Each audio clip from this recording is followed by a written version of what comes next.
Uh, Welcome back, everyone. It is Friday. It is time for the B2B Power Hour. And Morgan, you yes. had the greatest question of the day that. No, you don't want to go and say the question of the day? Okay, be that way. I I'll ask the question I of the didn't day. think it was my question of the day. That's the reason I'm giving you that look. I thought Oh, is that good that you're like going to even give me credit for I it? know. Like I don't give you credit. Come on. What? I thought that's how marketing worked. Oh, we take all the credit in marketing and the Oh, yeah, sellers they do all cold the call once and yeah. all magically they get. No, just kidding. That is the reason marketing sourced revenue exists for sure. Is marketers Jeffrey, wanted to take credit. Morgan needs you to weigh in here. Hey. Well, hello Hi everyone. everyone. We do this fun thing just to warm up the comments and get to know our audience a little better. And it is called the question of the day. And it's always something a little bit more fun, not necessarily to do with our topic. So don't be surprised when it isn't. Yeah. And the question of the day is, what do you consider the ultimate comfort food? Ooh. Throw in the comments. Yeah, throw it in the comments. We want to know what is your comfort food when it's rainy outside or you're a little depressed or things didn't go that way. Um We got a celebrity on I today. was about Jen to say Allen is Jen joining Allen is us. joining us. Wow, hi Jen. And hello to everybody else. Thank you. My ultimate comfort Grilled food. cheese. That's I was mhm. Tater You tot know, hot dish. That's an interesting one. I gotta be Pizza. honest with you. I like it's a Popeye spicy chicken sandwich. There's something about it that's just the perfect amount of disgusting fat and not good for you chicken. It's just so good. And you get like a little side of fries. I'm loving all the answers. Breadsticks and Nutella. That's a fun one. Chili. Fair enough. Chili, very good. I Hot had gumbo wings. for the first time a couple years ago. Ooh, And gumbo's great. oh, Yeah. yeah. Yeah. French fries. Yeah. Burger. Mhm. Yep. I'm with tacos. Yeah. Tacos would have been like a close second. I am a taco aficionado. I love tacos. You must bow to the taco as you eat it. That's when you know it's a good taco. You have to bow. You gotta, come on, Nick. How about you? What's your favorite comfort food? Fresh McChicken, Canadian, of course. Mm, Nice. What is my favorite comfort food? I know I picked the hardest question. There's something about a really good grilled cheese and tomato soup mm, that, mm-hmm. or even like a homemade chicken noodle. Ooh, yeah. Like you just, mm. Mm. But there's also something about grandma's cooking that I don't really care what Nice. it is that grandma makes, or like when she does her roasts, Yep. You it got to. stew. Like just something about grandma's cooking that everything is just comfort food, and I know that I'm gonna gain 10 pounds when I'm there for a week. It's always the danger going to family. Oh, mac and cheese is such a good one too, and there's so many places that are making really creative spins on that. Cacio e pepe is awesome. I don't Dark even know chocolate's what is great. that.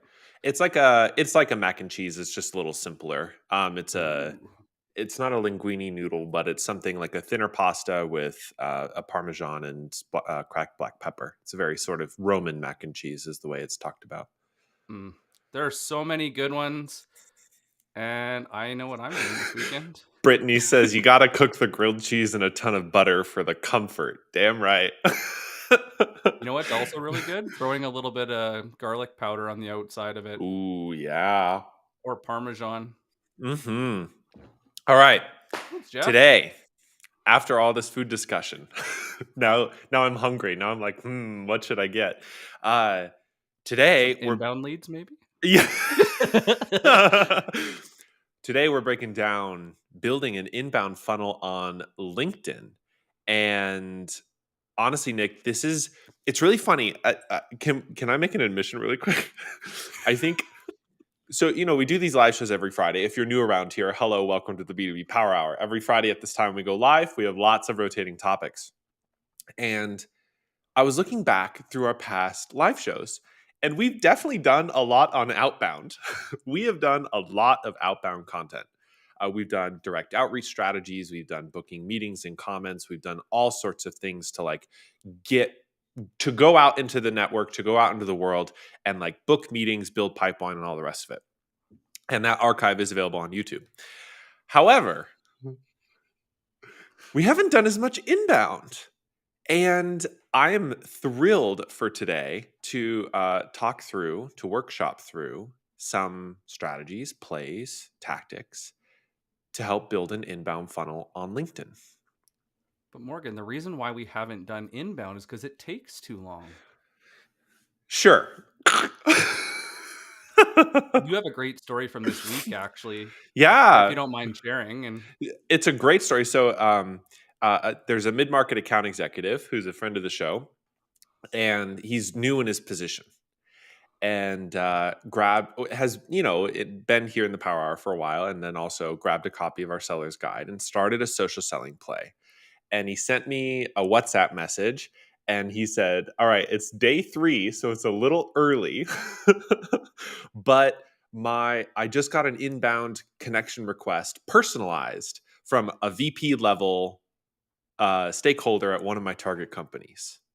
the perfect persona, too. The perfect persona." And he even had the screenshot evidence, so it is Uh-huh. the real deal. It's a real deal. And so I think there's two things that or there's two ways to think about this, Nick. One way and one sort of play or strategy is that there's outbound that becomes inbound. Mm. And that's the magic of a social network. Plain and simple. There's outbound that becomes inbound. And then there's actually just traditional inbound. There's the content creator, influencer, evangelizing play. But actually, if you don't need 10,000 followers to have inbound on LinkedIn, y- and separate from your outbound that becomes inbound. So today we're going to be breaking down some of the outbound becomes inbound, but we've done a lot of content on the outbound side.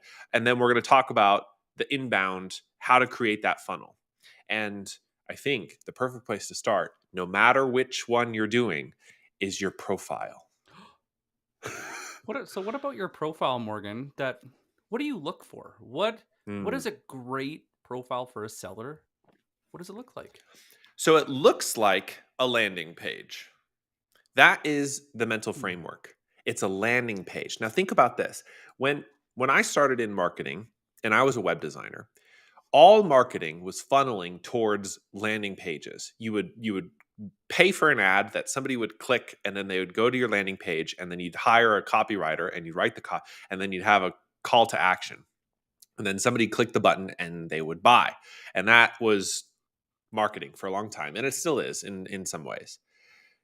In social first prospecting world, or where you're using LinkedIn to prospect and you want to generate inbound traffic off of LinkedIn, the landing page isn't your website.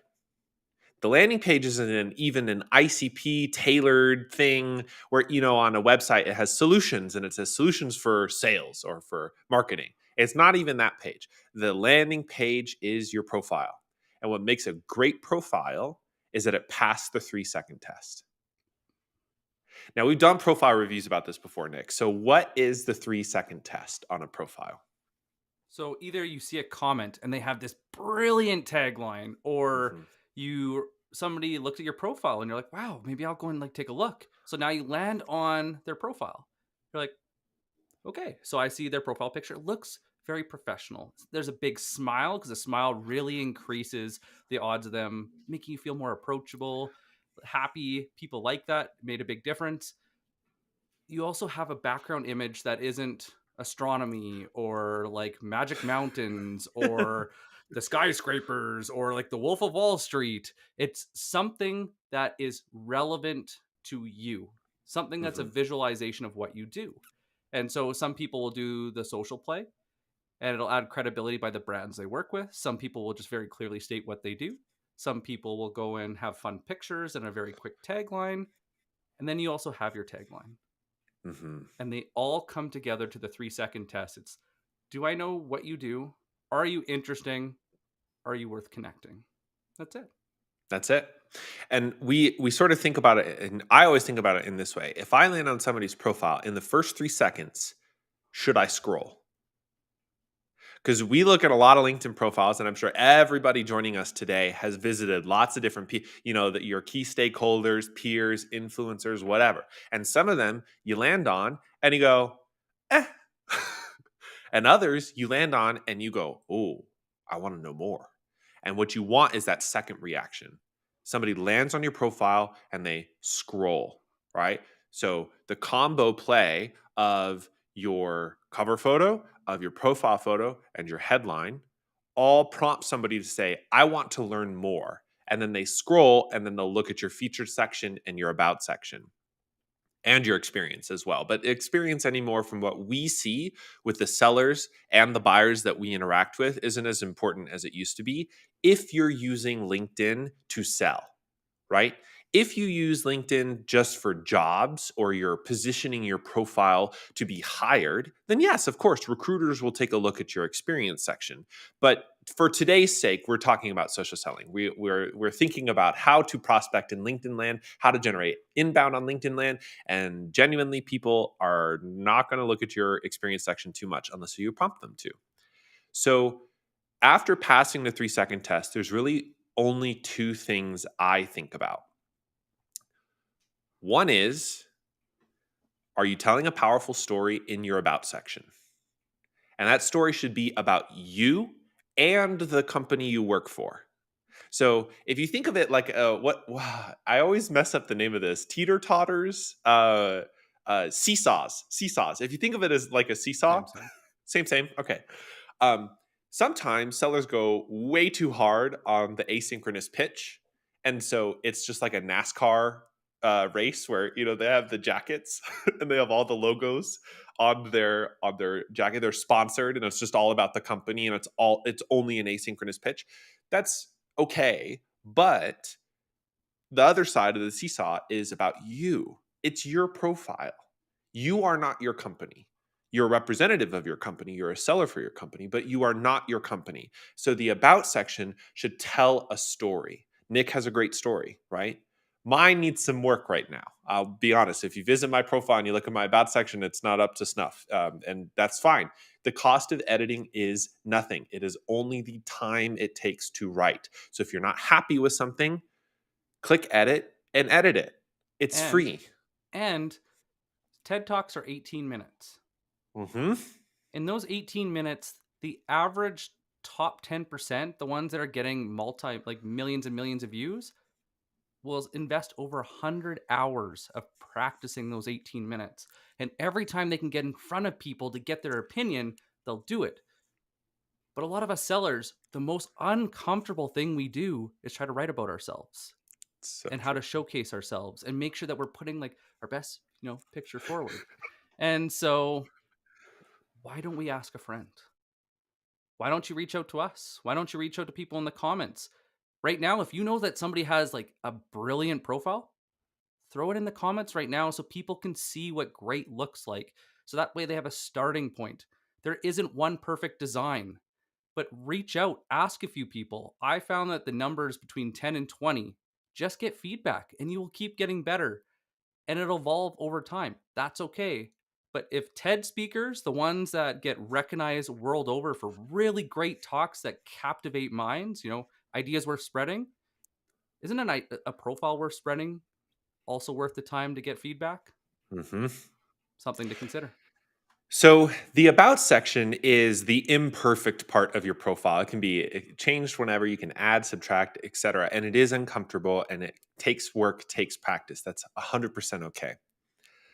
The thing I'll say this. This might be a hot take. This might be a controversial take. And I know that there are plenty of people out in the LinkedIn world that may not agree with this, right? And that's okay. I believe you should have a link in your featured section to book time with you, to get on your calendar, to do something. And I have a little story about this. So we were working with the director of sales development at a startup, and he was doing social selling play. And he was generating a lot of outbound that became inbound, basically.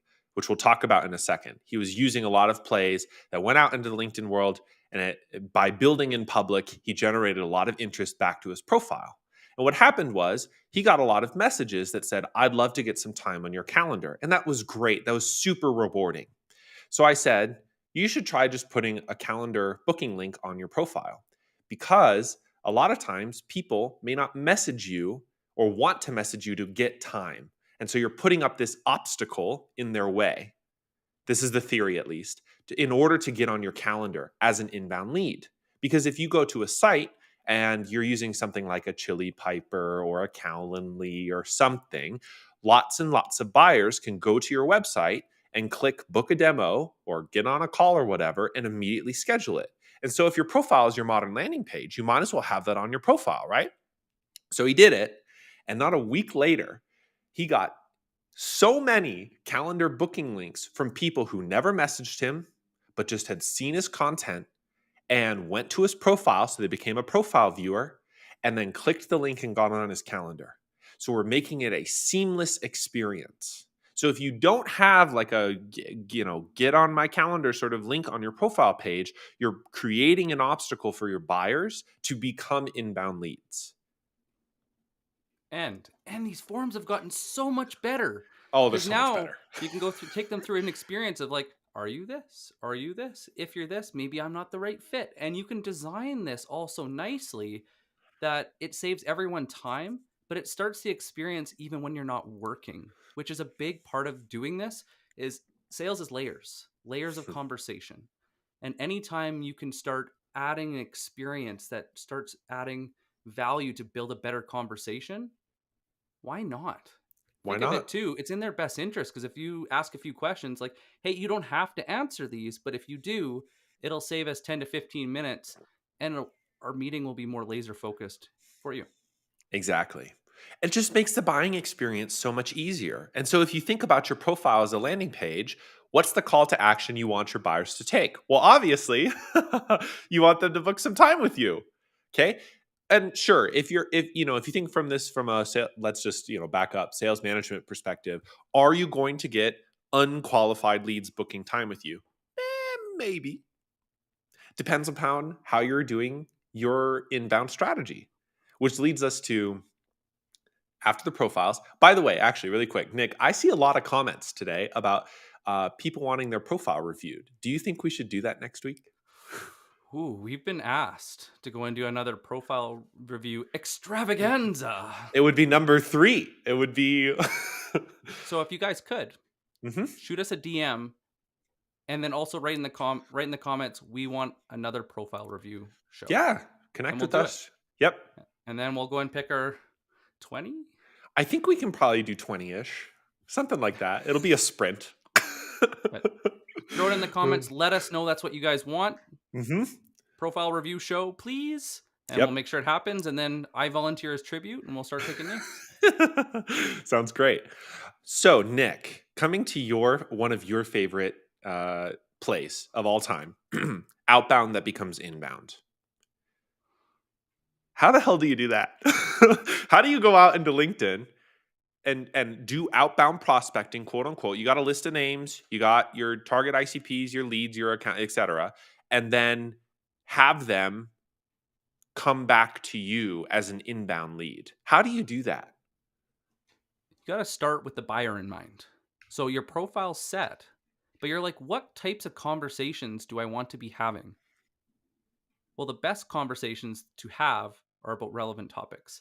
And one of my favorite ways of doing this is the influencer play. And it's Mhm. funny, we've tried so many different things, and I keep coming back to this as the best, hands down best way of building pipeline. And so all you're doing is you're looking at, so if you had a list of just 10 accounts that you had to go and prospect, and they're prioritized, they're the ones you want to win. Of those 5 or 10 personas that fill that earthquake, that you're coming around from that decision maker, that have that impact that they're going to see and feel and really want that investment of you to get there. Who do they trust? Seriously, Mhm. who do they trust? Where are they getting their industry news? Where are they getting updates, power ups for their skills? Where are they going? Is it a Slack community? Is it LinkedIn? Is it a Facebook group? Is it Somewhere else out in the world. somewhere A else? YouTube channel, maybe. Yeah. Hmm. And who's that main voice? There's Hmm. usually one or two. If you really want to cheat this system just to get started, what are the leading trade shows in your industry and who's speaking? Not the celebrity status that they use just to go and get attention, but Yeah. who are the people that are digging into the skills, the workflows, the power ups that people really need? And don't connect with them quite yet. Hit the bell on their profile and let's get in their comments. And And Morgan does a really good job of this, but you don't want to get in your comments and pitch them. The reason mhm. why you want to do this is like it's like seeing somebody at a coffee shop. You know, I walk into the coffee shop and maybe I'm friendly and I wave hi to Morgan. Well, the second, third, or fifth time, I'll be like, "Hey, I'm Nick. Nice to meet you, Morgan." I'm Yeah, Morgan. Nice and to meet you. then you come back a few more times, and what happens is you come familiar with this person. You start to trust this person because they're leaving valuable insights. They're asking great questions that are diving deeper into their expertise, or you're having fun and you're understanding the context that they're asking the question and not trying to look smarter than them in the comments. You're adding real value to build a better understanding of what they're talking about and having fun, and they start to trust you. They start to seek you out. They'll start commenting on your stuff. And as you're going through, you also want to comment on the comments in there because you'll see your ICP. Hmm. And as these top people that are all going around commenting on the same accounts, you become a known name. You become trusted. People look for your information as well. And so they'll go through the comments. The influencer that I originally posted it will go through those comments and comment back. Honestly, somebody who's really good at this is Will Allred. Well, Will is awesome. Will is amazing. He does such a good job. He adds real value in the comments that make you want to lean in. They Hmm. make you want to go and work with him, that have a conversation with him because it's really about you. He isn't trying to make himself look smart. He's just investing in you so you can do a better job. And he'll go through and he'll keep those conversations going. And Morgan has a couple tips Mm. on Hmm. styles of comments that I actually refer to all the time because sometimes it's really hard. You're like, this is really good. I would love to show support, Hmm. but I'm not really sure how. Honestly, somebody else that does a really good job of this is Nate Nasrallah. And of course, the wonderful Jen Allen. Jen Allen. Hmm. um, so, just to add structure to this play, what Nick is saying is don't go after the Gary V's, okay? The celebrity influencers. On LinkedIn, that means that they're probably over 100,000 influencers, right? That could be fine, right? Even 30 right now. There's a lot of people that are getting because the volume's picking up Yeah, so much. Like, I won't name names, but like, there's just certain, if you're going 10,000, like 5,000 to to 20,000, 20-ish. Yeah, it's kind of the that sweet spot. the reason we think about that bracket a lot is that there's a community in the comments. So there are people who are actually commenting who are a part of your ICP because you're going after the voice that your ICP listens to. And they're not too big in that. I don't know what just happened. But Morgan, do your green screen before we start. We had this talk. Actually, one of the nicest messages I've ever received is that I have like an HGTV background. Like that was the nicest compliment anyone's ever said to me. This is my actual place. It's not a green screen. The anyways, the goal is to find those ICP. So either on the influencer's post itself or replying to a comment from your ICP. So your ICP or your lead or your target account or whatever has commented on this post, you're going to reply to their comment. There's only really a few things you can do. One is an insightful comment or an extension comment or a yes and comment. And basically it's, man, I love this. And here's an additional insight. Or here's, from my perspective, here's what I see. And so the goal is to sort of like keep that conversation going. If you think about it like at a party, you jump into a conversation, somebody's talking about something interesting that you kind of know something about, then you can continue the conversation, go, yeah, I remember when I did this and this is what happened. That's an example. Number two is a curiosity comment. What do you think about? Have you ever tried? Do you know any, have you, did you read this before? Have you seen this before? What you're trying to do is you're accepting the post as is, and then you're prompting a new direction. And this works really well as a reply comment to your ICP because they'll post something, and then you can kickstart a conversation by asking them a question, by offering a curiosity comment.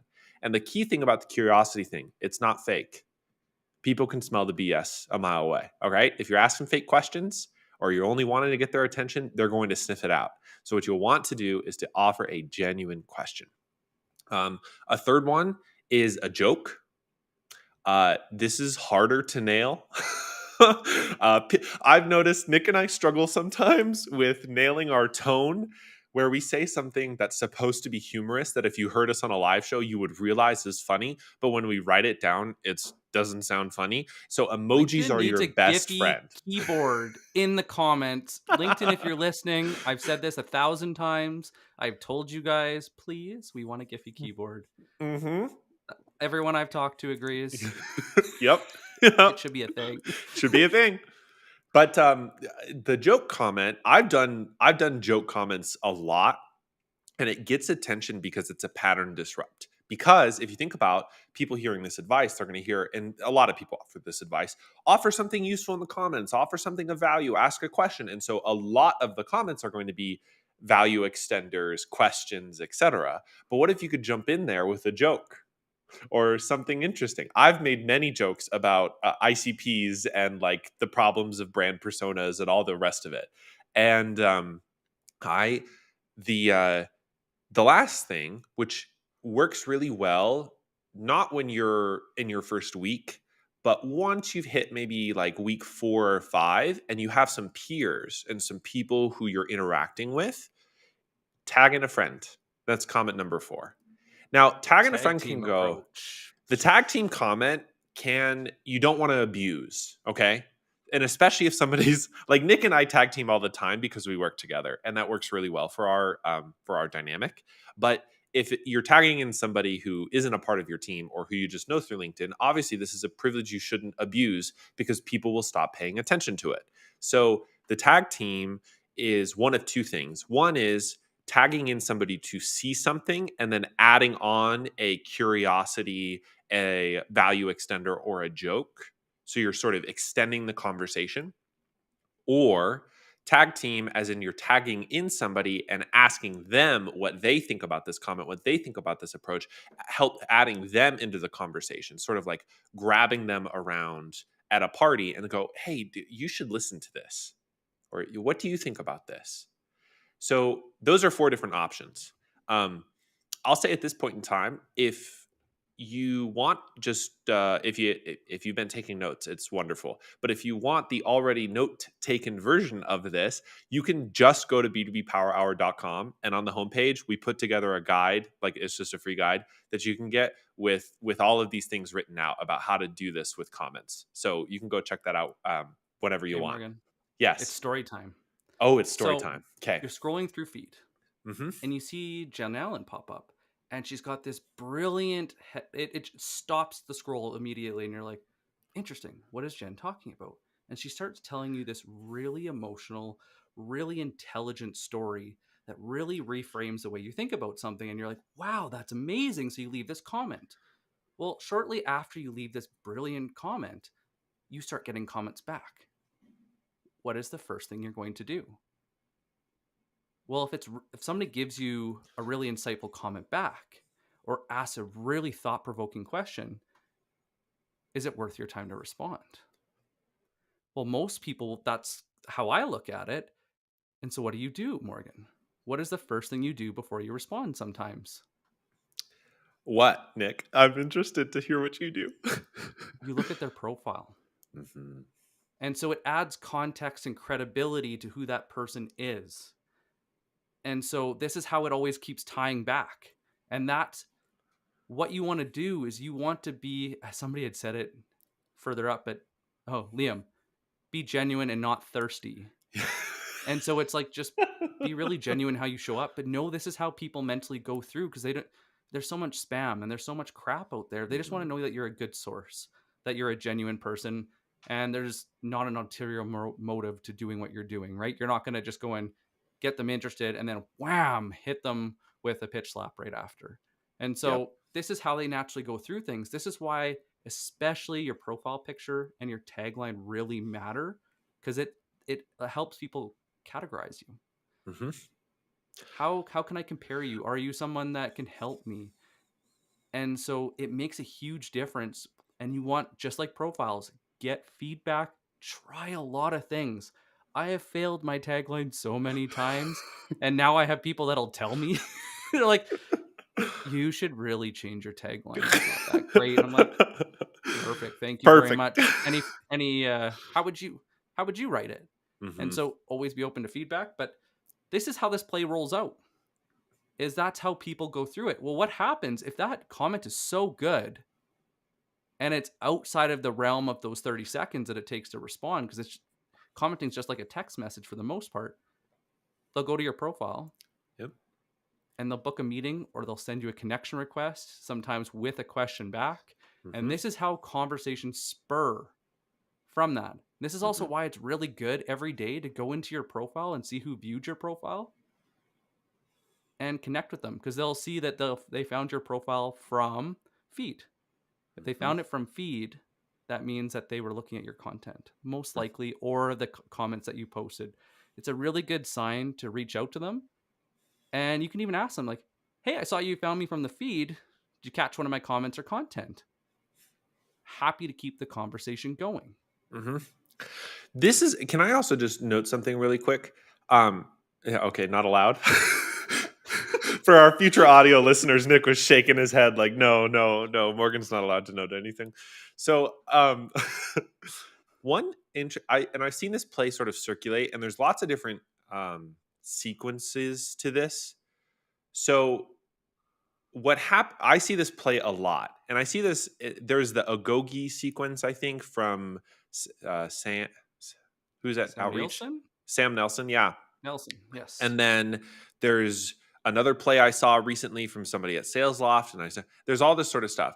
So, and basically, everybody starts with the LinkedIn connection request. This is or an InMail. It's one of the two. In all of these sequences, when people are trying to layer, uh, how do you layer our emails, our calling, our social together? Everybody starts with a connection request. Okay.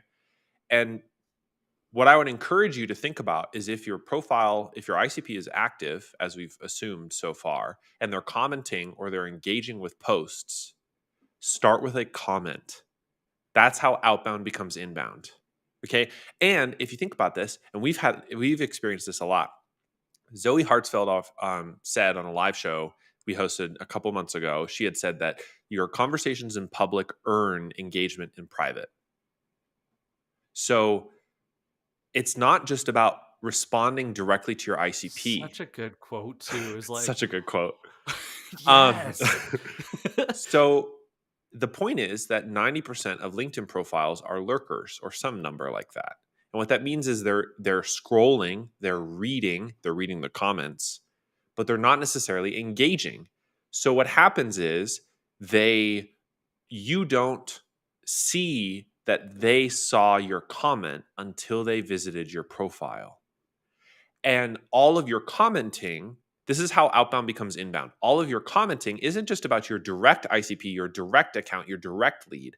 It is also about all the people who see you engage and then visit your profile and say, oh, I want to learn more. And this is why your profile is so important. Because if you haven't dialed in your profile, or you haven't developed that landing page, you're going to get a lot of attention, and then it's going to fall off because your landing page isn't built right.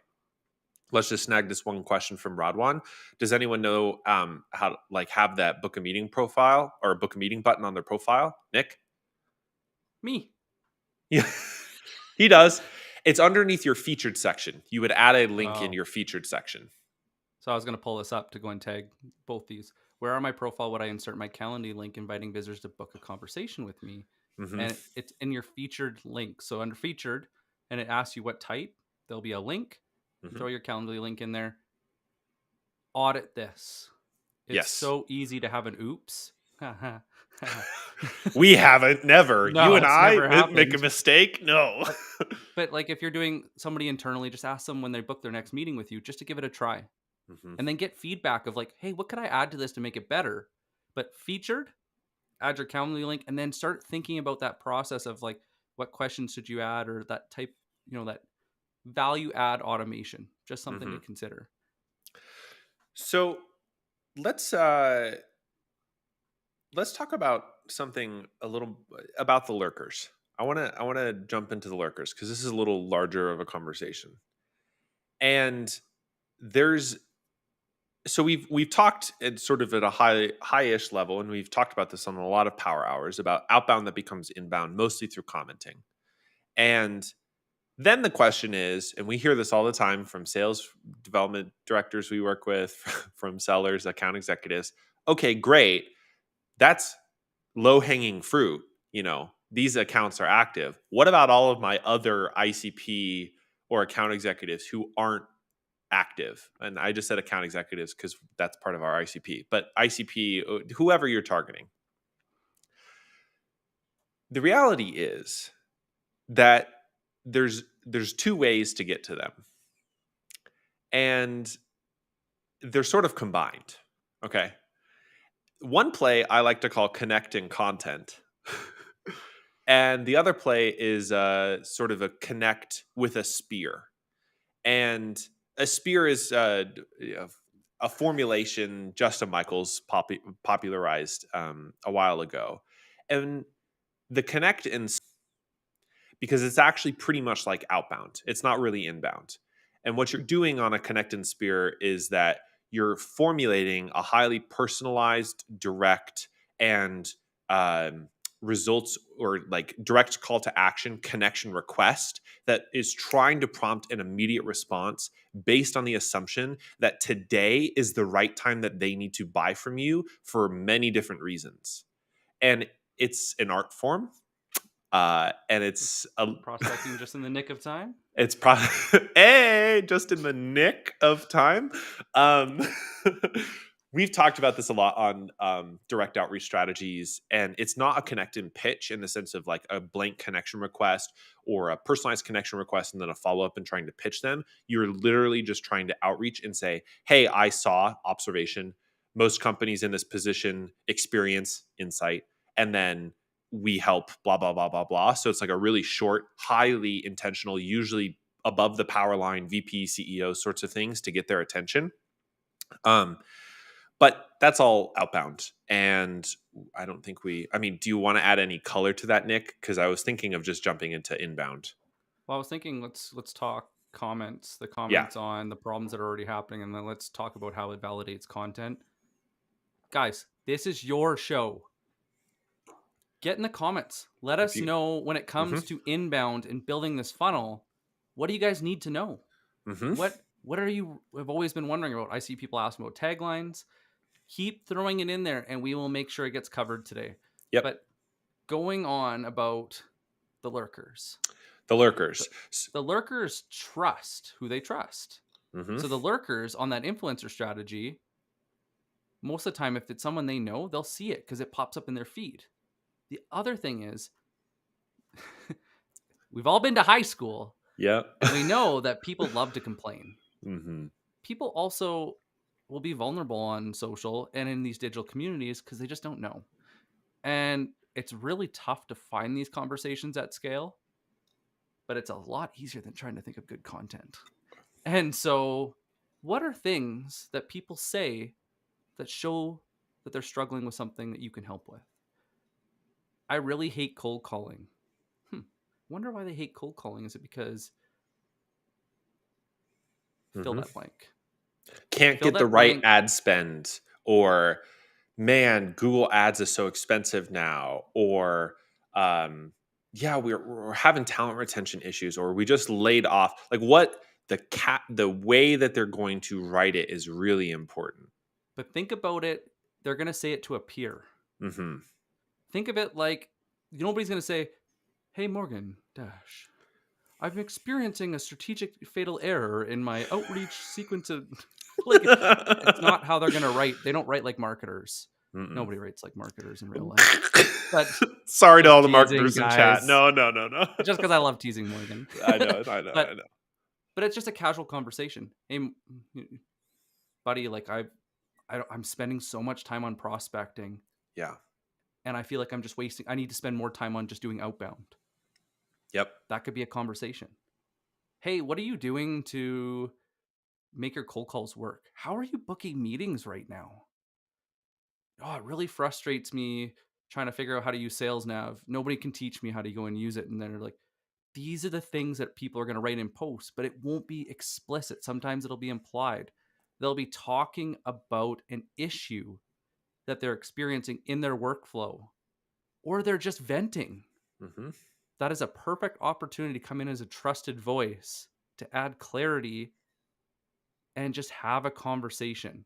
The thing is, as soon as you go into that and they comment, it now gets seen by both people's audiences. And this And is where it goes deeper. And if all of a sudden you're getting lots of likes and lots of comments back, you just validated content. so what Nick is sort of laying out is what we call social listening. And what you're doing is you're actually logging into LinkedIn and you're pulling up the search bar and you're doing a search for that phrase. So, people don't post a lot about phone disconnects. They're not going to put, if I was, selling, I don't know, something like that, they're not going to use the phrase phone disconnects, but they might use the phrase can't get somebody on the phone, or can't get first meeting booked, or lots of these sort of casual ways people are going to be posting or commenting about it, and also throwing it in their profiles depending upon how your ICP is. And what you're doing is you are searching LinkedIn for that phrase to find the conversations to jump into. So some of that is the outbound becomes inbound. But then what Nick was just hinting at, which is the crucial step and the last piece of this inbound funnel, is you are validating content ideas. So, And this is the last step, is yeah. actually posting worthwhile content. But can I take one of these comments? Because I think this pulls together everything Oh, really sure, nicely. sure. Yeah. Uh-huh. Who else is Um, in this boat?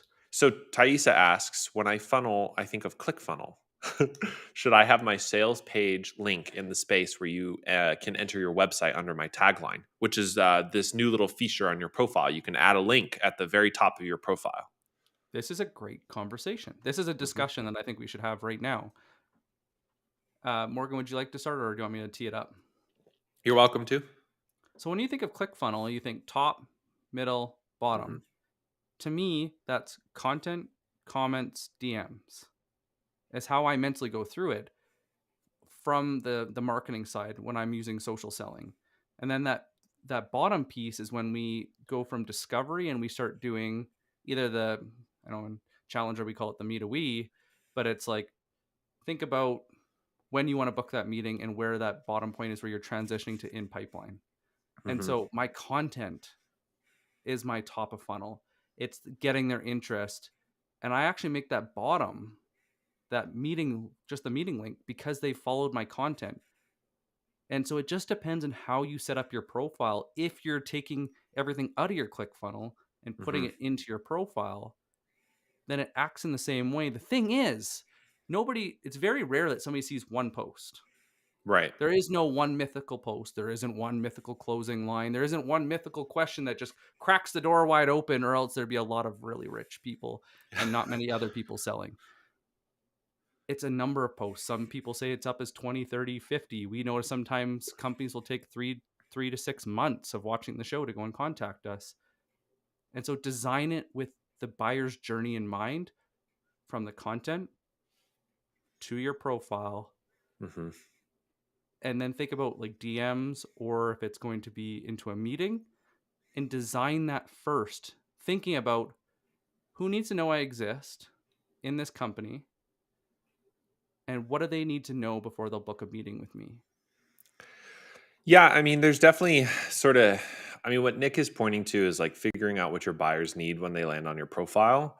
I don't have a hard ask in that link. It's a sign up for our weekly field notes, which is just notes from the field we send out. in on my profile, because it's a low ask. Basically, it's not a lot of friction to go and say, oh, maybe I'd like to learn more. Um, so it could be to your benefit if you think, if the CTA is written right. But what I would expect is that buyers are more likely to see your tagline, skip over the link, and learn more. And so in that landing page formula, if you might as well just have it further down in your featured section anyways, and leave that link blank, unless that there's something fun or interesting in that. Like, it depends upon how you're doing some of your inbound too. That's what Nick was pointing to, and what we're sort of cycling out right now. The I don't want to lose this content thread, Nick, because it's super important, because this is the last piece of today.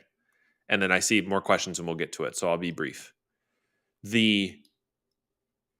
What we were talking about was using social listening. And what you're doing is you're finding conversations that are already out in happening on the platform. And then you're using comments to validate the idea of your content. And what you're looking for is people engaging back and saying, that's interesting. Hadn't thought of that. Oh, tell me more. What do you think about this? And what you're doing is you're creating conversations, you're creating ideas for good content. And the easiest way to do this, honestly, is a notes app, a Google Doc. It does not have to be fancy. Everybody loves the productivity apps. I'm one of them. It does not have to be some complicated table inside Notion that's color coded and all the rest of it. The goal is just to understand what people are having problems with in your industry and what you might be able to speak to. And this is uncomfortable. This is uncomfortable for me for a long time, because I was like, yeah, I mean, I kind of know how to talk about it, but I don't really know how to articulate something of meaning or something interesting. So the inbound play, let's tie these threads together, becomes connecting with people in your ICP who aren't active, these lurkers. And all you're doing is a blank connection request. This is why your profile needs to be up to snuff. Because if your profile is not up to snuff, you have a pitchy headline, your profile doesn't make sense, your connection acceptance rates will likely be 30% or below. And that's an indication that you need to improve your profile. If it's between 30 to 50%, you're on your way. You're definitely headed in the right direction. And if you're over 50% on blank connection requests to your ICP, you're in a good golden spot. I will say, I think, right, like, with more time and investment, you can get that up to 80 or 90% without any personalization. It just takes time to figure out exactly how things need to be dialed in. But the goal is you're connecting with these people, with these lurkers, these people who aren't posting actively. So you don't have the option of commenting on their stuff. And then you're nurturing them with content. And what I mean by that is not a daily post, not something you're at. Yeah, okay, can we just take it? You don't need to be a content marketer. I swear to God. You do not need to be somebody with a plan of action for 90 days. You're going to post at 9:03 a.m. every single day with the most insightful thing you've ever seen. All right. Most sellers that we work with post at most 3 times a week. And that's fine. What is more important is that you are consistent and you are insightful, not that you're posting every day. So the way to become consistent is to create this social listening doc, to accumulate all of these insights from your comments and what questions people are asking and what things you're listening into around the network. You're compiling it all into a doc, and then you're creating short little posts as an answer to those questions, or to extend the conversation, or telling a story. One thing I found really helpful with this is to remember the context that you had wrote that comment. Is when I'm on the computer, I grab the URL, the Hmm. website, like I grab that actual link to the post and I throw it on top, and then I write my comment. That way, when I'm going to rewrite that post, I can go back, see the context in which they asked their question to write my post or tell a story. Hmm. And then, It's and fun. sure, this is an art form. Like, writing content is not the easiest thing in the world, and I'll be the first person to admit that. And actually, funny enough, earlier in the show, we were talking about this mid-market account executive who generated a lot of inbound traffic off of some comments. He was joking that he posted a post, and for the first time ever, got no likes on the post at all. We've been there. We have both been there consistently for a long time where our content did not resonate. And all that means is, eh, that content piece didn't resonate. Keep tweaking. Just You try learn. again, try something else. The point is that content generates inbound. Content that is insightful and consistent. So by taking those insights from your social listening exercise, turning them into pieces of content, taking a comment and turning it into a piece of content, taking a question you saw, turning it into a piece of content. All of those things, as long as you're continuing to nurture, you're adding more people to your network who are lurkers. They're seeing that content when they log in, or they're seeing your comments when they log in. This is how this starts to stack, because the algorithm also promotes your comments. So you're engaging on somebody who is active. The lurker ICP sees in the feed, oh, Morgan or Nick commented on this person's post. They see your comment. This is how this starts to stack. Then they'll view your profile. This is why it all comes back to your profile, because they'll say, who is this person? I know we connected with, and this has happened to us. Who is this person?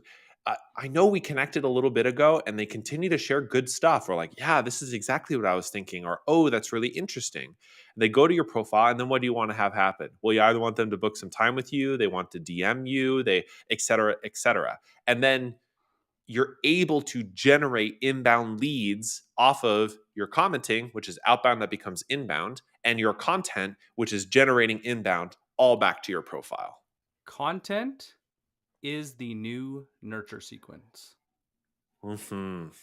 When you're doing this right and you're learning more about your audience and really kind of finding your voice and your unique point of view, content is the new nurture sequence. Comments are what earn you trust and get you visibility. But I'll tell you guys, Morgan's going to give me heck for this, but I'm going to tell you guys my favorite play because it's our show and I can do what I want. So Go for this it. is how I would run this in the morning. 10 to 15 minutes. If that's all you had is enough, 30 would be ideal. So you get onto your computer and you prioritize DMs, the conversations that are already happening. Continue them. Next, what you do is you go to your connection requests. Who's in there? Should you accept? And can you continue the conversation? Perfect. Next, we post our content. Mm-hmm. Our content is what do these people need to hear before they want to book a meeting with you? What is a story that'll bring them closer, that'll earn their trust, that adds real value to the feed?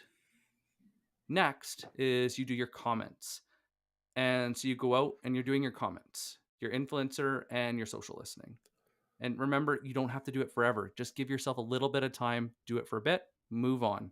Next, what you do is you go to your profile and you review who looked at your profile and send them a connection request.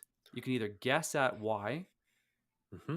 and add like a piece to start that conversation, or you can do what Morgan said that works really well. Is just if your profile set up well, just send them a connection request and let them accept it, and then you can go Mm-hmm. back. And then LinkedIn also has this really nifty little feature that people don't know about. I didn't know about until not too long ago. Is you go in the top corner, and on the top corner it says interesting profile views. Mm-hmm. Turn that on, and make sure that anybody that's second or third degree that are in your ICP connect with them. And this is where the fun begins because now it's all about having great conversations. Throw a GIF in there, add some emotion, send them a video, really show up in a way that's meaningful and stands out. Mm-hmm. But this now takes everything all together in a 30-minute play that takes intent and it wraps it up into inbound play that you can then go and do the rest of your stuff the rest of the day. And the nice thing is when you do this, it compounds, it grows, it gets more visibility. So I actually do this. I spread it out over 3 times a day doing different tasks so that the algorithm works in my favor. People see more of my content, more people jump in the comments. And so it actually will reduce your need for outward prospecting. And when you connect with these people because they've listened to your content, because they've engaged in your comments, because you're a known person that they feel more comfortable with, this is when it really jumps up and becomes that 80, 90, 100% acceptance rate. And it allows you to start doing discovery in the DMs. Mm. And that's really cool because now they're in And now you can start doing the really good work that the prospecting, like when people don't trust you, they won't let you ask those big questions. They won't let you go there. So you're kind of almost skipping the me, why I need this, to, hey, how can we get my company to do this? And that's cool. Mhm. Where is the button for interesting profile views, Nick?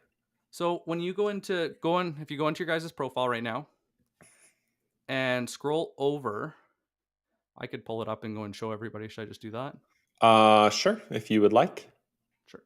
So it's on the top right, it's under filters, and that's the last one on the right. I see.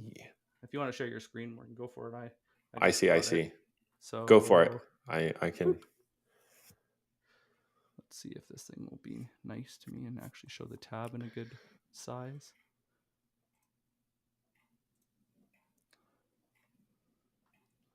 So see how it says interesting viewers?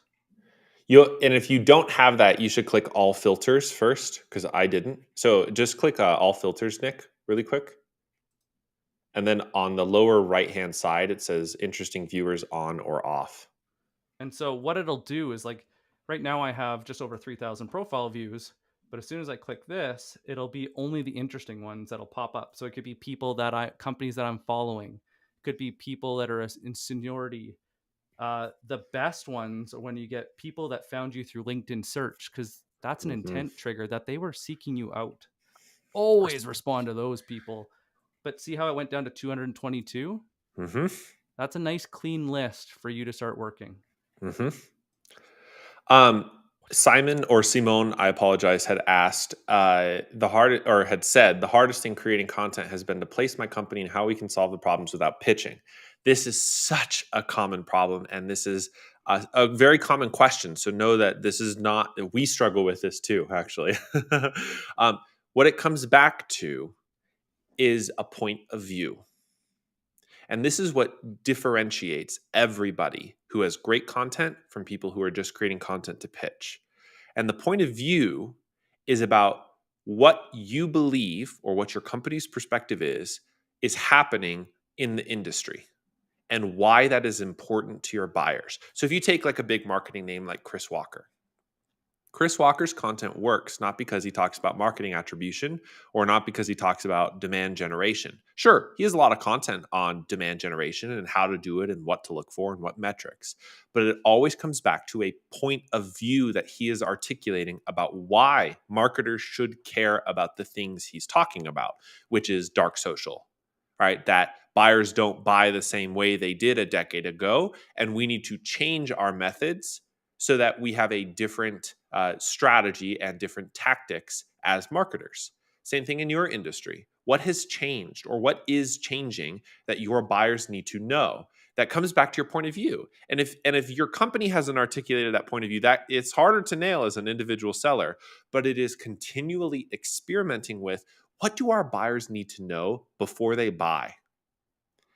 How can we show them that it's not just about our product? Our product is a solution to the state of the world, not necessarily just a pain that they're experiencing in this moment. Our point of view is that the world has changed from X to Y. And as a result of Y, they need to have this sort of product or they need to have this kind of solution. And our product does that, right? That's how it's different from just pitching. It's saying, here's our point of view about how the world works. And working through your content on that will get a lot of people's attention when you connect with them. But it's so much simpler than people think. It's true. In sales, we kind of get broken to think people care about us. That they magically just like wake up and they're like, I really just need to go and buy a computer. That's what I need. All my life's problems would be magically solved by a computer. That's why when so many people reach out with a solution, the first thing that comes to people's minds is, so what? Right. We're amazing. We have award winning. We're strategic. We partner. And if you weren't, would you still be employed? Would you Right. have a business? People just don't care because you didn't nail a problem. You didn't start with an observation, a reason to reach out. And so with content is it's like comedy. You're poking fun at the reality that people don't know or they know is there. And so, prospecting can be hard. Hmm. Why? Well, sometimes it's hard to really go and find that person that needs you versus the person that's just there. There's a start of content because now I'm looking at what's the problem and I'm articulating the problem in a way that is thought and felt by people that have it. So really focus on the problem Mhm. and point to a possible solution, Mhm. but that's not you. Right. People are smart, smarter Mhm. than we sometimes give them credit for, which is unfortunate. And we all start there. So don't worry. You're you're not alone. You're in But great company here. you're in great company. So the big thing is articulate the problem to build trust and credibility, to show you understand them. Do you understand the way that they feel it and how frequent and big and that problem is? And then point to a possible solution that is the category that you're in. This also leads to your tagline. Point to the category, highlight the problem, Mhm. don't name the solution. Because if people are just seeking a solution, those are the people that get throw you into. Now you're in negotiation wars. Now you're filling an RFP. Now you're creating work and probably going to have to go and play the discount game. Just think about this to really stand out and be yourself, to really get the inbound that builds great conversations and gets you recognized in the company is by understanding the problem better than anyone else. And you guys will win. Mhm. All right, so we're at the end of the hour already. Somehow, I know it's crazy. Um, I saw a lot of demand for a profile review next week, so we're going to do a LinkedIn profile review extravaganza. The best way to get in early is if you're not connected with us, any of us, shoot us a connection request and say, "Hey, I want my profile reviewed." All right, shoot us a DM, and we will try and line up a number for next week. So thank you all for joining this morning for this edition. I just lost the ability to speak English. The hour's over. Morgan's brain's turned off. Thanks so much for joining this edition of the B2B Power Hour. Nick, you want to close us out? This, ladies and gentlemen, is the reason why to respect your time blocks or Yeah. therefore. No, just kidding. Yeah. Guys, it is 2022. It is no longer acceptable to suffer alone. We're not just Mhm. stuck in these little hidey holes by ourselves. We have the internet, we have LinkedIn, we have people that want to help us, support us, and they're right here in the comments. And there's always us. You don't need to buy anything, you just need to reach out. So if you're struggling in sales, if you feel like your manager isn't there to support you and you feel like giving up, shoot us a DM, get in our Yeah. comments, and we want to help. Yep. Sales is a team sport. You guys got this. Thank you very much for showing up today, and we can't wait to see you next week. Take Thanks. care. Bye. Happy